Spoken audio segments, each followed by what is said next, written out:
Alright everyone, welcome back to another Star Wars Galaxy of Heroes video with Fat Phil, and today we're going to be talking about your guild tokens and your Mark 1 raid currency and how you can be more efficient using these resources, and that way you're ensuring that your account isn't running out of certain things, that you're not getting bottlenecked by gear pieces that are actually very easy to obtain as long as you're following this, I don't know if we want to call it guide, advice from Fat Phil. So please guys, like and subscribe, comment down below. Channel members, I gotta get my act together. I apologize guys. You are a great part of this channel. I very much appreciate all of you. I hope you've been enjoying, excuse me, sorry. I hope you've been enjoying the members only content with talking about all the different things with mods. I'm going to kind of continue that series, so make sure you guys stay tuned for that. So let's get in here. Let's talk about your guild currency, particularly guild tokens and Mark 1 raid currency. So we're going to be paying attention to these guys here and these guys here. I'm going to be doing another video where we'll probably talk about these ones. So let's start with your guild tokens, kind of go through what the best purchases are. I think for a lot of players, what it's going to depend on is where you're at in the game.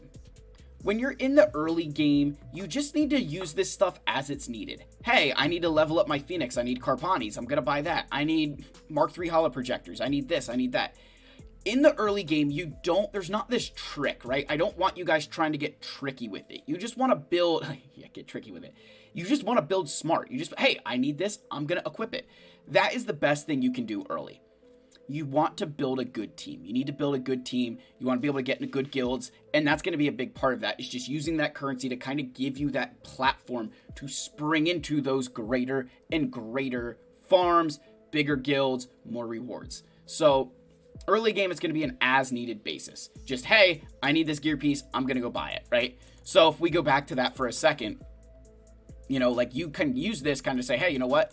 Like, I'm going to need Carbanis. I need this. I need some of these, whatever, right? Now, the other thing I want to mention here is these Mark II pulse modulators. It's actually not a horrible purchase, right? Like, this is not a horrible purchase. I used to buy these pretty regularly just to kind of keep up with the demand for mods. So if you don't have a lot of crystals to spend on your mods and you're trying to slice up, like, this is not a terrible purchase to make. The caveat here is this is pretty expensive, right? Like 450 tokens, it is a little bit more expensive. So I would only do that when your guild is, when you're earning Mark 1. Before you're earning Mark 1 raid currency, which for some people could be a little bit, you know, you want to just save your guild tokens and use them for the gear. And then as you get this Mark 1 raid currency, as we start earning this, then you can start looking here. But the other area to look at, and the big one I want to stress, is in this section right here, these resources that turn into relic mats, right? Salvage for relic mats. This is the area that as you get a little bit further in the game, if you start focusing here, you're going to set yourself up for a lot more success. Let me pull up my comprehensive relic farming guide that I made last year. So, and here's I'm going to move my fat face up to the corner here for this, just to show you here. So here is the Carbonite circuit board page, right? I have a page for every single piece.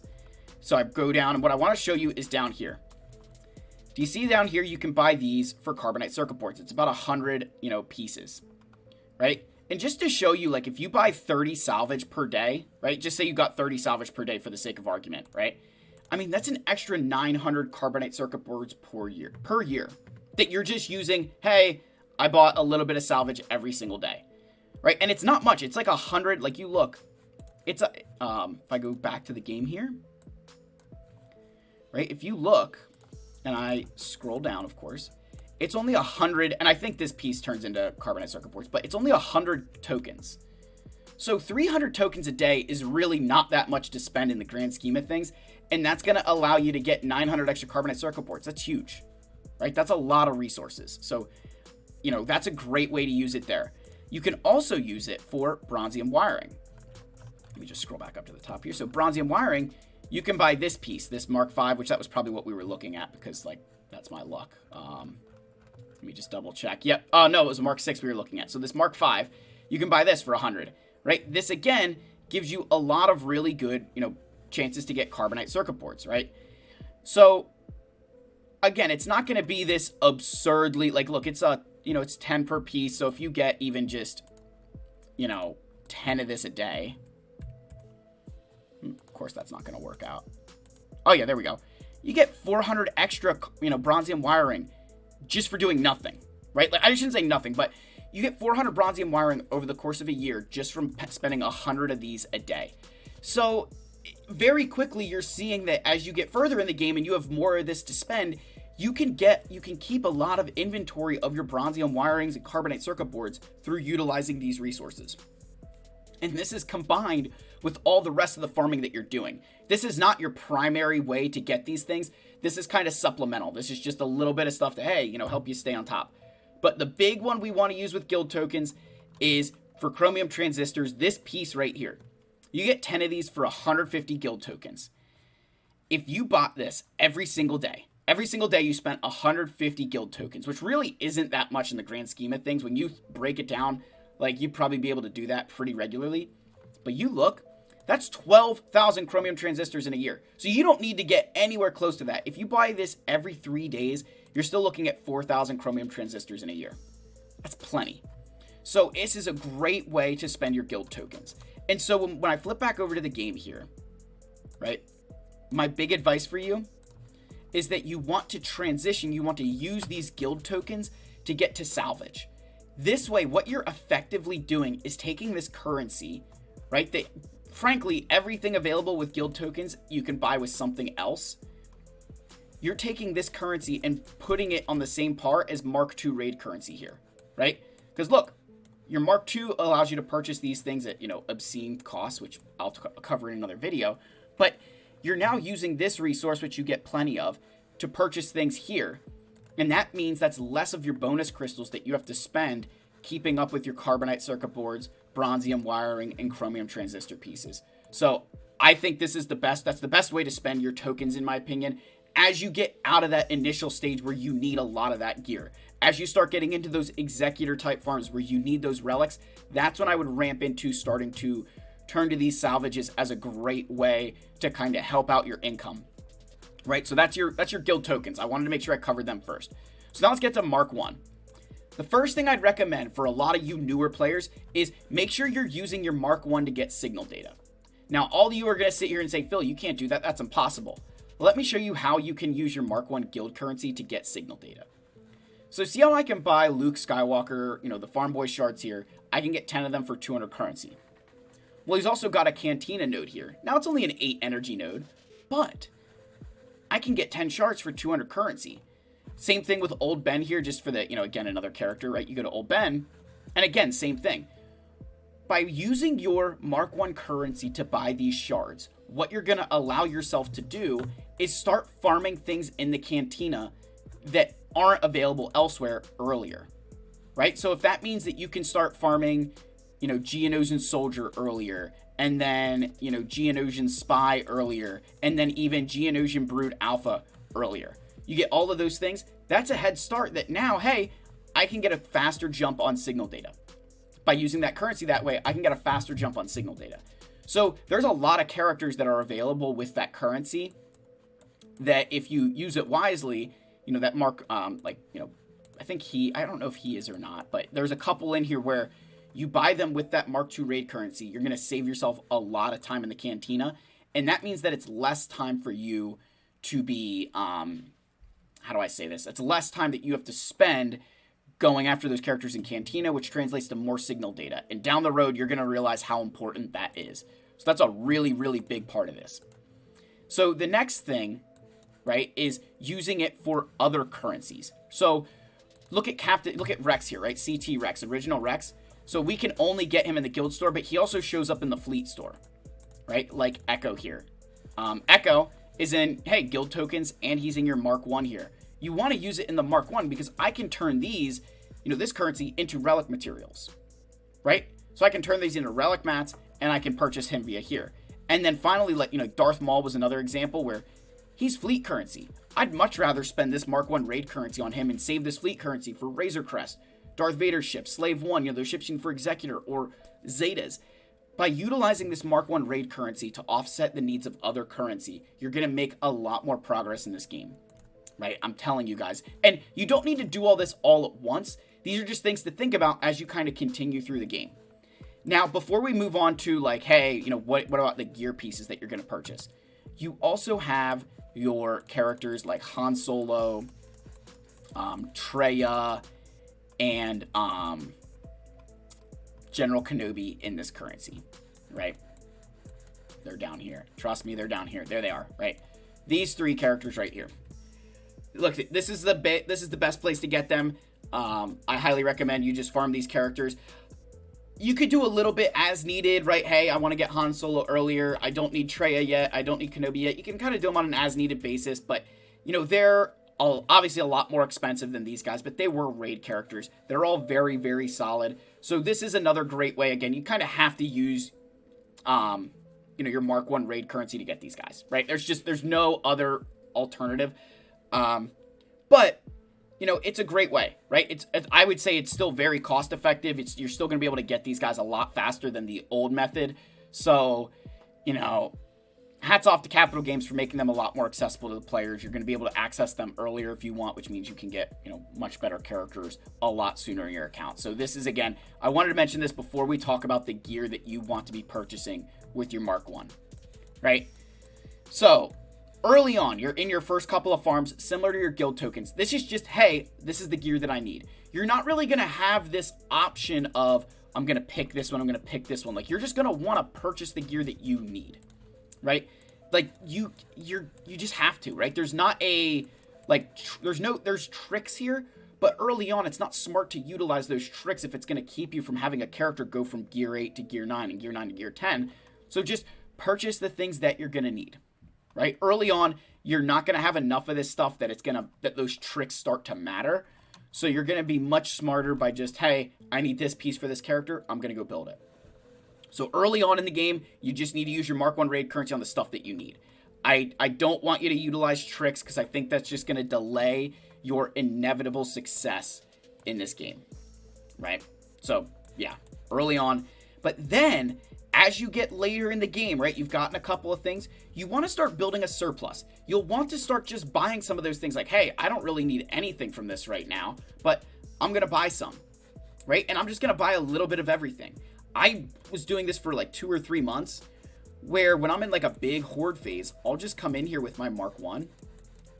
And honestly, guys, I'll buy 10 of these and, you know, 10 of these and 10 of these. Like, I'll just buy some of the stuff that I'm like, hey, I want to kind of generate this. Now, how do you know what you should be building a surplus of? Well, I've got you covered, don't worry. So you start building a surplus once you get past that early need stage. And what you want to do is you want to avoid all of your core gear but one piece. So the things you want to build a surplus of is anything that isn't core gear. Now, what's core gear, right? This is a great question of, hey, what's core gear? Core gear is anything you get out of your challenges. So any of this stuff here, this is all core gear. This is what I consider core gear. Just all of these pieces here, this is core gear. There's only one of these that I would purchase with your currency, and that is Carbonis. And that's because you need so many more Carbonis than any other piece. When you look, I've got 2,000 of these. I've got 1,900 of these. I've got 900 of those. 2,300 of these. Like, I haven't even done my daily challenges yet. Whoops. Like, I've got so many of all the rest of these pieces. Right? Look, you know, 1,200 stun cuffs, even 700 stun guns. I got down to like 200 Carbonis after I did a bunch of leveling. So you just need so many Carbonis that's an okay purchase to make. Now, I'm not going to say that that's the only thing that you should do. I think that's a big mistake. Like, I would make sure that you're, you know, going for other pieces. But Carbonis are the one core gear piece that I'd be okay with you purchasing out of there because you need so many more of them than anything else. So the pieces you want to focus on then are all of these other ones, right? So you're looking here. This Mark 6 droid collar is a great purchase. Even these aren't horrible. Mark 10 HoloLens, your electro binoculars, these, you know, this piece here, you know, your fusion furnaces, some of this stuff in here that you don't get as naturally through the game. That's the stuff you want to focus on. And you'll be able to pretty much tell, hey, I'm not going to get this anywhere, because when you look, if I go to this piece, for example, right, and I click on it, and I'm like, okay, where can I obtain this? Like, look at this. There's nodes and there's shipments, so, like, I need to be farming this piece pretty naturally, right? And you compare that to, say, where's I know there's, yeah, like you compare this to say, hey, I'm going to go get some Carbonis. Well, look at this. There's all these other locations you can get them, but you see the challenges, right? So you can get a lot more of these. You can kind of figure out which ones to buy just by what locations they're available. So I'd say avoid all your core gear except Carbonis because of just how many you need, right? It sucks, but it's the truth. So that's what you want to build your surplus of is, all that gear that isn't core gear except Carbonis. If you can build a surplus of that, you're going to set yourself up for a lot of success. I really think a lot of players don't utilize that fully. Next, make sure you're buying credits. One of the biggest areas I see players flounder in recently is that they're not purchasing enough credits via the raid tokens. With this change, in the old raid system, you used to just get credits for completing the raid, right? It was just part of your rewards. Now, they're making you, go out of your way to purchase these things. This was genius on their part because a lot of people probably weren't buying credits because they saw the gear and they're like, oh my gosh, I need all this gear, not recognizing that you used to get millions of credits every single week from raids. So I purchase both ship credits out of here. I purchase a lot of these credits out of here. I think it's fantastic, right? I think it's a really, really good thing to do. Buying your stuff out of here. It's something that, especially in the early game, it's going to allow you to have a much better roster, particularly for Grand Arena early. If you have those credits that you're able to get characters to level 85, use their abilities. So yeah, I'd make sure that you're buying a healthy amount of credits every single week so that you can kind of keep up with the pace of the game. You want to make sure that you're kind of operating at a surplus a little bit, that you kind of normally, in a normal week, you want to build credits. You don't want to lose credits. That's my advice. So credits are a great thing again. And don't ignore the ship ones either. Ship credits are so much more difficult to come by than, regular credits. So make sure you're paying attention to these things, right? You cannot afford to skimp out on these things. So I kind of say, I always do a 1-for-1. If I buy these, I buy these. And I even have all the ships at level 85, a lot of them fully upgraded, and I still make sure that I am regularly buying ship credits because one, it can turn into mods, but two, I want to make sure that if another capital ship drops, I've got enough to kind of, cover that. So then finally, you get to the one trick that there is with your, there's some other things, but the biggest trick with your Mark 1 raid currency is the Mark 3 holo trick. So we're going to pop over here back to the screen capture. Whoops. Let me go down here for a sec. There we go. All right, so let me scroll to the top. Erodium heat sinks. You can buy these for, 130 currency, gets you 10 of them. So it's super cheap, super affordable, get these things. If you buy just 10 of these a day, it's going to take you 2 days to get a full Erodium heat sink. Or 2 days to get a full Mark 3 holo projector, right? Which then gives you, credit for 250, points towards an Erodium heatsink, which turns into 5. So you figure every day you're basically earning the equivalent of 2.5 Erodium heatsinks. So every day if you use this, and again, I just use every day as an example, you're going to get 900 heatsinks every year, over the course of a year, just from using your, just for using this. I mean, 130 of this a day is not that much. You get, I think, how much do I get? Let me take a look real quick, just to show you. And I get, oh, Phil, you're earning more rewards than us. Yes, but just to prove a point here, if you go to the guild raid, and let's go to the, so in this first box, you're going to earn 12,000 of this currency, right? 12,000 currency. So let's go back here to the Google Sheet just for a second. Right, so you got 12,000 of that currency. So if I say, hey, do 10 times, and let's say you launch this raid once a week, right? So you're going to do 10 times 7, right? Or you're going to do once a day, so you're going to get 130 times 7. 910 currency if you do this once a week, right? 910 currency. You get 12,000. That's not even 10% of your total income from the first box alone going towards this. That's such a joke, right? It's very easy to do that.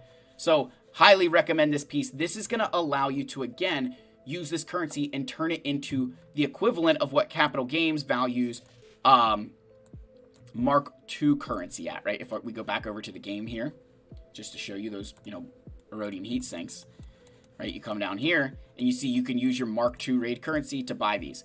So now, between your guild tokens and your Mark I currency, you're able to make progress towards signal data, make progress towards relic mats, any kind of gear you need to level up your characters. And we haven't even touched these two, get 1, get 2, get 3.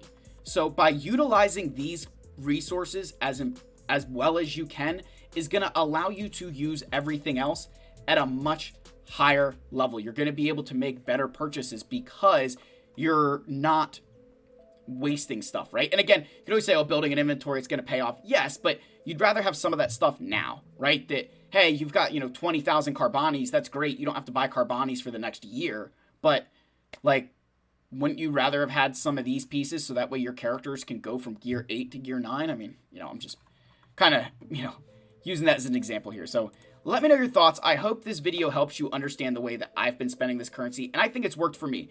When you see the amount of relics I have and the amount of other things I have here, it's not just because, yes, I have been playing for a long time, but a lot of it is because of the way that I spend this currency. I make sure that I don't run out of pieces, because if you can keep a surplus of everything, it's going to allow you to make some of those big leaps all at once, and then you just slowly build that back up. So that's the end of the video. Like and subscribe. If you're still watching right now, go ahead, guys. Wampa is king in the comments. I love you all. May the force be with you, and I'll see you in the next one. Cheers.